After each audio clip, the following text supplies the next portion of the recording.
Hello and welcome to Broad Lane Leisure. My name's Adrian and I'm going to show you the exterior of a Swift Basecamp 2020 model.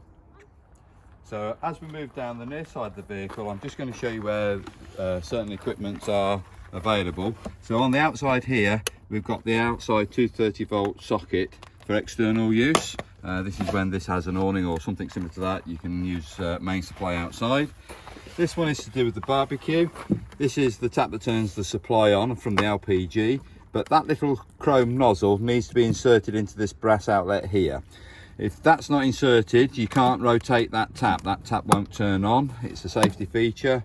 You can only turn the tap on when the nozzle's located, and that is for a gas barbecue point on the outside of the vehicle. These are fridge vents, obviously to allow the heat to escape that's being generated when working on mains or gas. You can, over a winter period, reduce the airflow that you do get through here because it can be quite windy conditions during winter.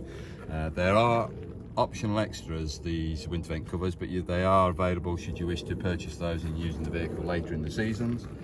Possibly want to purchase those. Just going to come down to the alloys. This particular wheel is fine, no problem about it at all, but it has the receiver for the Alco Solid Secure wheel clamp. We will torque every alloy wheel up on Swift products to 130 Newton meters. That's just something that we do before the customer takes collection of the vehicle, but that will be done. And then I'm just moving on to this area here, which is the mover isolator switch. So we need a red key which goes in here. This particular vehicle's had a power touch motor mover fitted to it, and this is the location which turns the actual controller on. That's all that particular one is. Moving around towards the front. Yes, this is the gas locker area. It's on a nice strut that keeps the lid well and truly in an open position. We're using propane gas. This pigtail is part of the equipment that you will receive, but the cylinder is for demonstration purposes only. This thread here is anti-clockwise when you're putting it on. So at the moment that's clockwise. To remove it, when you are putting it back on, it's anti-clockwise. And you just rotate that till it won't rotate anymore. It's getting nice and tight now. That's about right. Open up the gas supply, and that's the gas supply on. It comes complete with a mains cable, 25 meter mains cable.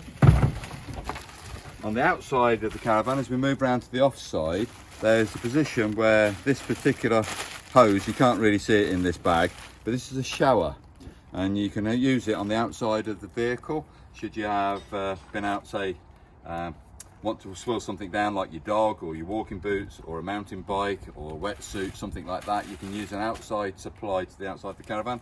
This is a shower head and connects into the side of the vehicle, and I'll show you where that goes in a moment. And also the spare wheel is located in the front gas locker.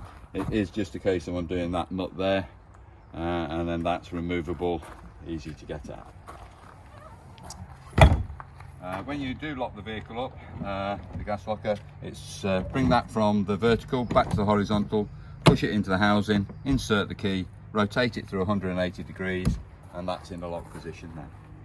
So just moving carefully onwards, just got to be careful around here. This is where the mains hookup would be. I'm not going to remove it at the moment because we have obviously got the supply in, but I also want to point out that little connection there. It's an aerial point externally that you can connect into. This is if the site that you're on does have an outside source, you can bring the aerial supply in at that point. This is the water pump. This is what's going to bring water into the caravan today. Obviously make sure that this piece of pipe is long enough that it extends down to the bottom of the barrel. If you've got it in a different location, it won't go that far, obviously. So fill the barrel up with water, insert that filter into the barrel, and just make sure it's sitting at the bottom of the tank, and just insert that plug like so. That's locked in place. You're locking it in place. It can't come out until you lift that back up again. This one is the one I was referring to where the outside source is. This is a hose lock connector, so I can actually just remove that like that and put that shower mixer that I was referring to in. That obviously stays in place as a blanking plug when not in use.